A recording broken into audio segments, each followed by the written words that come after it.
Hello gamers, Powered Heal here, and today we got something a bit different for you. We're going to be talking about hard res runs and why you shouldn't go to them, or at least most of them.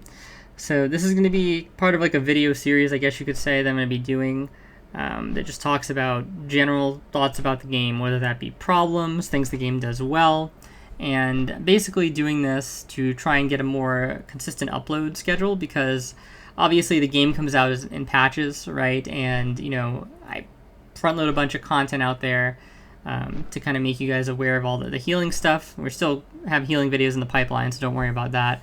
But there's kind of a bit of a lull, obviously, in between, as you noticed, right? The channel kind of goes on hiatus in between tiers. And I wanted to do something that's a bit more consistent, right? So we're talking about something maybe every day, maybe every other day. And I have a lot of thoughts about the game, and I'm sure as we creep closer to the inevitable Classic Plus launch that I assume will be coming out in the near future, we'll have even more thoughts on stuff like that.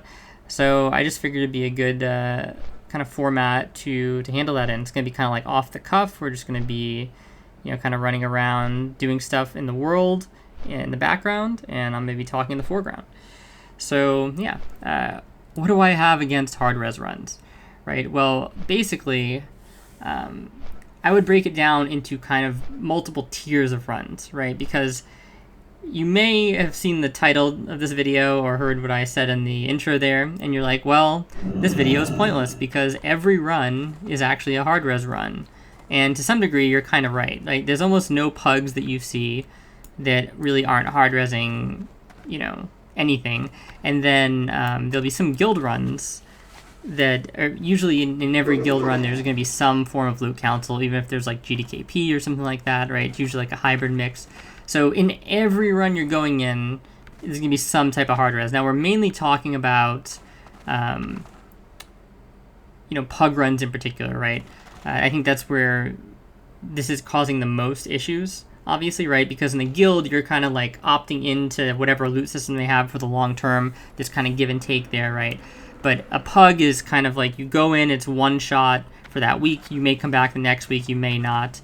And, this is where I think a hard res is really kind of pervasive and causes a lot of problems. So I'm going to kind of tier some of these, right? So the first one is what I would say is the most benign. I guess like we could put it in the S tier potentially, with S tier being the most ethical of the hard res runs. Okay, and this is a run where basically it's kind of like it's a pretty solid pug, right? There's not much guild involvement. There's probably going to be some core people involved, as there always would be, to get any pug off the ground. That's pretty typical. So maybe like 5 to 10 people, maybe more. And they have somebody in their group that's like a tank, or they know somebody that's tanking for them, and they're basically just trying to res items for their tank. Right. This happens, I would say it's even more prominent, or should be more prominent on Horde side, but realistically probably happens on Alliance a lot too. I don't pug as much on Alliance, but I have definitely seen a lot of hard res on Alliance as well, so I don't think they're immune to the problem. The reason why you would think you would see it a bit more on Horde side is because threat is a bigger concern for Horde, and having your main tank kind of geared to the teeth is just more advantageous on Horde than it is on Alliance, right? Due to the whole salvation thing. Not that obviously you don't want to gear tank on Alliance, but there's just a lot more riding on things on the Horde side of things, right? Because it's a lot easier to lose threat typically. So well met. That's like the first type of run. These guys are basically just trying to gear their tank, and I think that's pretty benign, because this situation is going to happen pretty much wherever you go. And if they're trying to put on a consistent pug, it makes sense for them to want a consistent tank with kind of like a high power level to be able to deal with a lot of the high damage dealers that they're hoping to have in their run. This is especially important if they actually are organizing a very high quality run, right? Because if you're bringing in players that really know how to play, and they push damage on classes like Warrior, Rogue, Mage, etc. Now with the new, since we're in AQ and we have Ignite and things like that, you really do want a class or a tank that can pump out as much damage as possible. So I think this is a pretty reasonable and respectable, you know, situation or circumstance to hard res.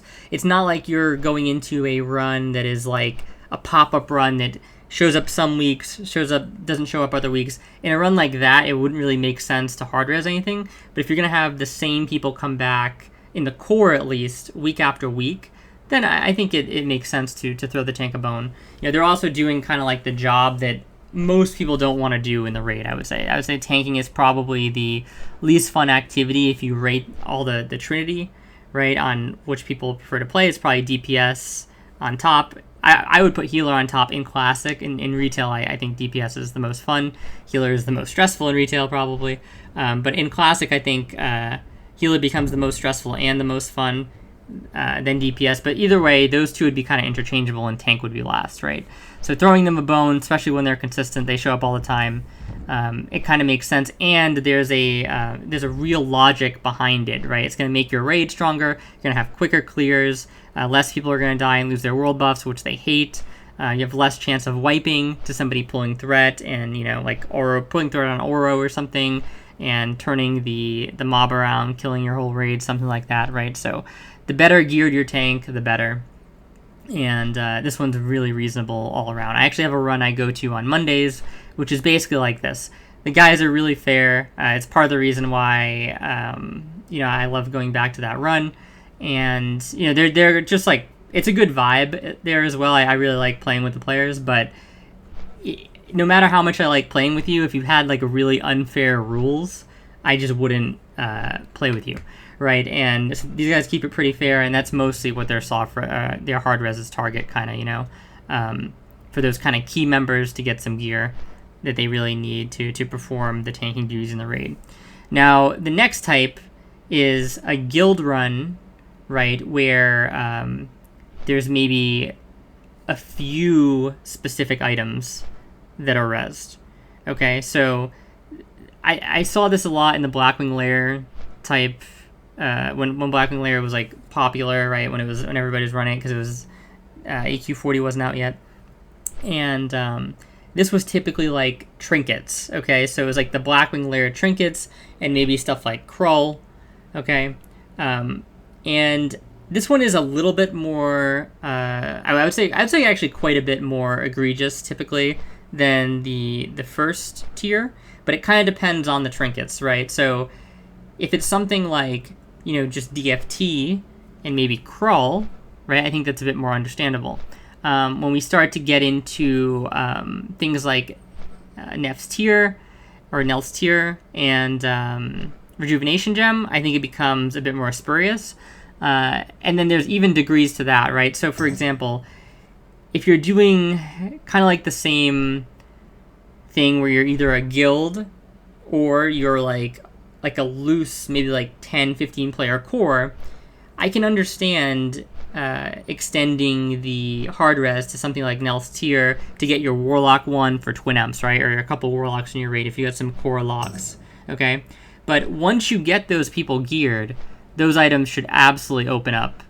And then I really don't think there's any reason at all why Rejuvenation Gem should ever be reserved, because it's just not important enough an item in the grand scheme of things to alter anything that's going to be happening in the raid, right? So it's not going to change gameplay at all.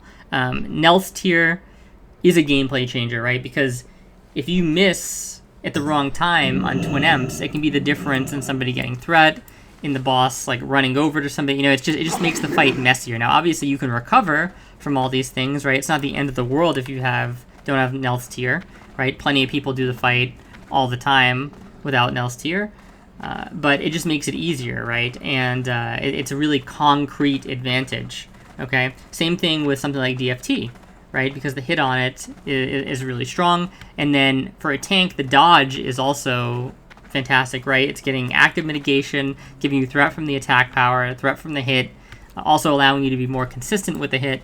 So there's just really no arguments there, in my opinion. Those are kind of game-changing items for the classes you're talking about. It's just not the same for healer. As we talked, we have a healer loot video where we basically go through and we talk about, like, you know, healing items, just not the end-all be-all at the end of the day. So it never makes sense to me to include Rejuve in this list. However, people tend to do it anyway, I think because they're just like, oh, well, we already have 2 trinkets reserved, we might as well reserve the 3rd trinket, and we'll see if we can get away with it. And I feel like healers, on the whole, tend to be the most non-confrontational people, and sometimes, you can get some healers to do a run. I think also, and I'll talk about this with the last type of guild, and this is the one to really avoid, but I think that they think that a lot of kind of pug healers maybe don't have too much time to play the game or something, right? They kind of go into a run and they think, well, even if Rejuvenation Gem or big healing item X, right? Let's say the Scepter off Cthulhu isn't reserved or hard reserved, it's going to be hard for me to get anyway because everybody's going to reserve this. It's going to be like a 1 in 9, potentially even more if you allow double reserve, right? So am I really missing that much by not being able to reserve the item? And I think that's where they kind of end up getting people that kind of, they have no problem signing up for the runs because they're thinking they're not going to get the item anyway, right? So what does it really matter? So that's like the second type of guild, like I was saying, and I think it's pretty unreasonable, but it's not super egregious depending on how they do it. Right? If they're just trying to get the couple items for their key players in their guild, especially because they're likely trying to recruit enough players from the pug to eventually fill out the guild and maybe, kind of go away from pugging as a whole. So in that sense, it makes sense that you want to try and keep as much gear within the guild as possible, right? It's fairly logical. So it makes sense to really withhold those key items. Now, the last classification is kind of the guild that wants to reserve a decent amount of stuff. I was just in a situation last night, and this is kind of what sparked the entire video, so I'll tell the story a bit. So I've been running with these guys on my Alliance character. I'm not going to name names or anything. Pretty chill guys overall. The raid leader, I could tell he's a good guy, but he got a little excited in the raids, and he'd yell a lot, but it doesn't really bother me. I've been around the game forever. And I'm the kind of person where if you're screaming at people because you're actually super toxic and you hate them, that's different for me than somebody who just maybe isn't super experienced leading but is trying to lead and gets kind of emotional in the moment or just doesn't have a lot of experience, so isn't used to doing things another way. And therefore, they kind of yell and get toxic sometimes. So not necessarily saying that's the best way to do things as a leader or anything like that. But, sometimes it is what it is when somebody doesn't have a ton of experience. And they'll eventually kind of grow out of that as they do more leading and stuff like that. But anyway, so these are pretty, I like these guys, right? It's kind of like the guys in the Monday raid. I raided with them a couple weeks, and I like playing with them. But this is a perfect example of when you make the loot system really unfair. At that point, no matter how much I like playing with you, I can't play with you anymore. So in this particular case, I show up. It was last night, and I get in Discord just 30 minutes before, and I hear them talking about Cthulhu loot being rezzed for the guild, and I'm like, okay, they're probably just talking about the normal stuff that they rezzed, because they did have some items rezzed before. I'd put this into the first category, or the I think the first or the second category I just talked about, where there were a couple specific items that they were rezzing, and they were trying to round out the guild, right? So I kind of understood that, and it made a lot of sense to me. I think Death Sting was one of them, right? Which kind of made sense because I think that their main tank didn't have. He wasn't rank 14 or something like that. Or even if you are rank 14, the Death Sting might be better, right? Because of the weapon skill. I would assume on Warrior it allows you to maybe use different gauntlets and stuff like that, or maybe I'm not really sure the configuration they run, but I totally get the idea of rezzing an item like Death Sting for your tank potentially or something like that. And so I'm listening more and more, and then it becomes clear at some point that all of the items are rezzed, right? And from Cthulhu, just blatantly all the items. And I'm like, wow, that's really unreasonable. So I go and I look, and and I look in the Discord to see, like, under the sign up, and it does say Cthulhu items rezzed. Now, granted, though, remember, this is a little bit spurious because before they had rezzed some Cthulhu items, but it wasn't the entire loot pool of Cthulhu. So this is a new, it's like a new thing they did for this week, essentially.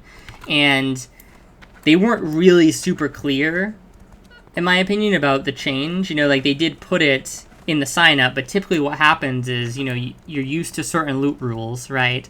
And then you do the raid, you go and you sign up the next week, right? You sign up immediately after the last one. So that's basically what happened here. I just signed up, you know, thinking we're going to have the same loot rules. Nothing was said the raid before.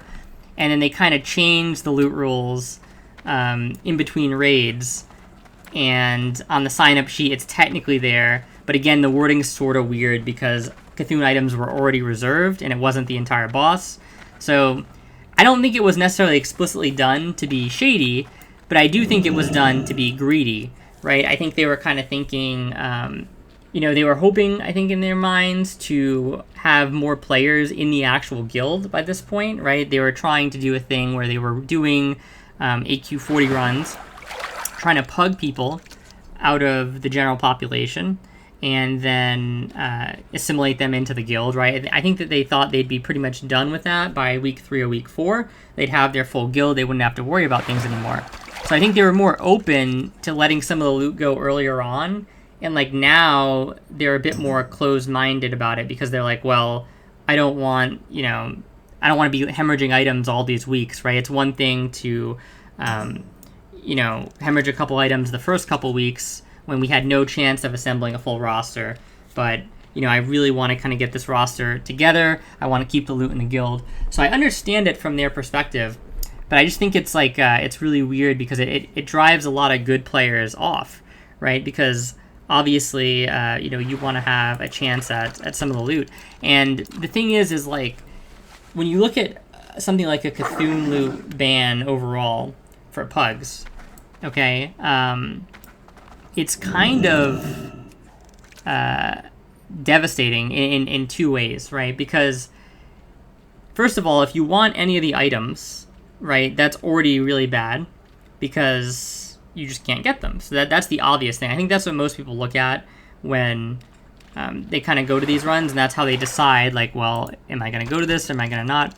But there's another aspect that kind of makes it really unfair, especially in a guild sort of environment, right? And that is how that changes the rest of the software sheet. And I think a lot of people don't really talk about this very often or really think about it or factor into their analysis when they go to these hard res raids. And this is why I would recommend you think about it before you kind of go to your next raid. And that is the fact that, so you have a guild of, let's say, like 30 people in this case, and they're pugging the last 10, okay? And they reserve all the loot on Cthulhu for their guild. So that means that nobody in their guild has to worry about soft-resing any of those items because they effectively become loot council, right? It would be sort of different if basically what it was is their members still had to soft-reserve the items that they wanted. It's just that the pugs could then not soft-reserve those items, okay? That would be a little bit better because at least if they wanted to compete with each other amongst the guild, right, they would still have to put a soft res in order to, ensure that they got that item over their guildmate, right? Because the problem that gets brought to light now is that they don't have to soft res any of the Cthulhu stuff. They have chances at that regardless. Okay, so now they're piling on all their soft reses onto other items. And if it was a complete pug, right, and there's only, let's say somebody, it was kind of like the first situation a little bit where it's a small group of like 5 to 10 players and they're hard resing all the Cthulhu, right? Now, I wouldn't go to that run either, but it's a little bit better in the sense that, it's not as widespread between the player base, right? But in this situation, basically, like, all the guild is now kind of competing against you on the soft reserve, if that makes sense, right? Because before they would have to reserve individual items off Cthulhu, like the belt, like the cloak, like the scepter. Now they don't have to do any of that, so they're doing like double, triple soft reses on the ring from Huhuran or something like that, or they're doing like double soft reses on the bracers from Twin Emps, and this just makes it super likely that they are going to get the loot over you. Okay, and like obviously you can say, well, of course they want to do that because they want to game it towards their guild, but and they're free to do that, technically speaking, right? It's not like you can get banned for doing anything like this. But I obviously think it's just like weird why anybody would want to go to those runs, and I think that in most cases people think like, well, I wasn't going to get that item anyway, like the scepter. I wasn't going to get the grasp of the old god anyway, the belt from Cthulhu. So what does it really matter if I don't get those items? I'll just soft res something else, right? Maybe you're going to soft res something else anyway. But that's kind of the whole problem, is that now the thing that you are soft resing, you're even less likely to get, because there's more likely to be more soft reses on it, because they've already essentially pocketed 3 of the huge items that people are competing over: the cloak, the scepter, and the belt. And now they have free reign to just load their soft reses on all the stuff that you're allowed to soft res. So I just think people should keep that in mind when looking for runs to do soft res on. And I would hold out, honestly. And I kind of get that there's some people, they have very limited time to play the game. They don't have time. They can't really look and be like, oh, I can be on any night of the week, so I can pick my run, in other words, right? So at that point, it's kind of like up to you. You have to make your own decision. Personally, for me, though, I just don't like helping these people get loot. You know what I mean? And I know they're going to come at you with a sob story of like, we're trying to get the guild together, man. And, it's nothing personal, but we just want to keep the loot in the guild. That's like, too bad, man. Like, if you can't, if you can't produce the 40 players, then you should suffer the consequences of potentially having those items leak out of your guild. Like I just don't understand how anybody would agree to a system where you're essentially getting screwed on certain items to give people kind of like help for their guild that you're not even going to be a part of, right? It just doesn't make sense. And I don't really think it comes down to like selfishness or anything, because the guild is acting in selfishness as well, right? So it's not like you can really say like I've heard it spun the other way, like, oh man, we're just trying to get a cool group of guys together, and you're kind of like the selfish one that wants us to not res the loot. And it's like, well, no, because in that individual run, everybody's putting their time and effort into that run, right? So whatever drops from that run should, within reason, obviously we talked about some of the exceptions in the earlier part, but within reason, that should be open to pretty much everybody who attends the run, right? And especially if those items aren't critically important to the raid success, that's even more of a reason that they should be open. So yeah, to me, I don't know, guys. I ended up, I was like, look, man, I'm sorry. I guess technically I didn't read the rules, but you guys did kind of switch them up on me, and I left the run. And I certainly don't have an ill will towards them, but it was funny because I was following up, and I was just taking a peek at their Discord today after they had their raid last night, and they're talking about how they had such a rough run, and thanks for everybody for really pulling together. And I feel like I contributed a lot to that run. The first like 3 or 4 times we did it, and I was really kind of Johnny on the spot with the heals. I was keeping people alive, did a lot of healing output. I think they were pretty impressed. I almost topped healing the first run we did with them when I lost my buffs completely in a really freak accident at the Wasp section.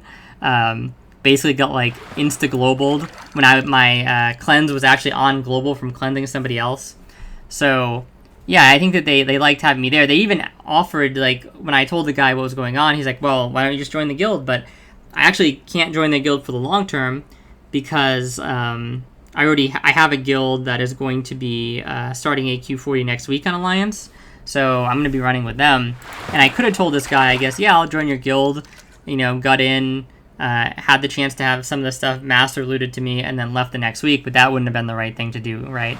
So I just bowed out and I was like, yo, sorry, man. The rules just, it doesn't make any sense. It's not just about the individual items, but it's about how it affects, all the other prio on the sheet, right? So I would stand strong, guys. And I think it's really one of those things that's kind of like anything else in life, right? Where if you let people bully you, they will bully you. It's just kind of like the nature. It's like human nature, essentially, right? If you let yourself be taken advantage of, people will take advantage of you. And to me, I would rather just go a week without raiding than go a week where I'm contributing to a run where I have basically, way less chance or way worse chance to get loot out of it, if that makes sense. And I don't think that makes me selfish in the slightest.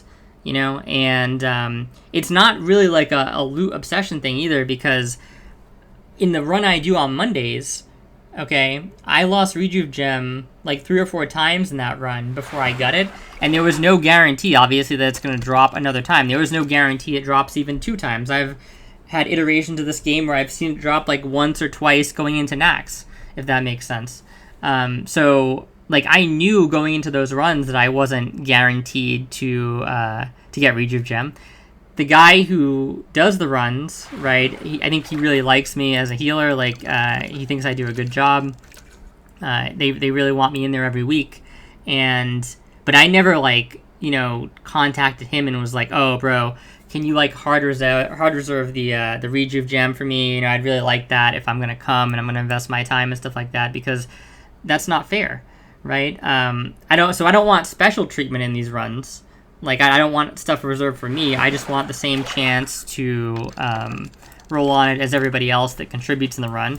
And I think especially, if I bring a strong performance to the run, I should have the opportunity to roll in the loot, right? So these insane hard reserves, they're just that. They're insane, and I really wouldn't go to them, because if everybody just stopped going to these runs, even if you took the hit and you didn't raid for that week, then, these people, they wouldn't be able to raid. They'd have to cave a bit, right? They would potentially maybe try and do the runs with less people. They'd probably fail.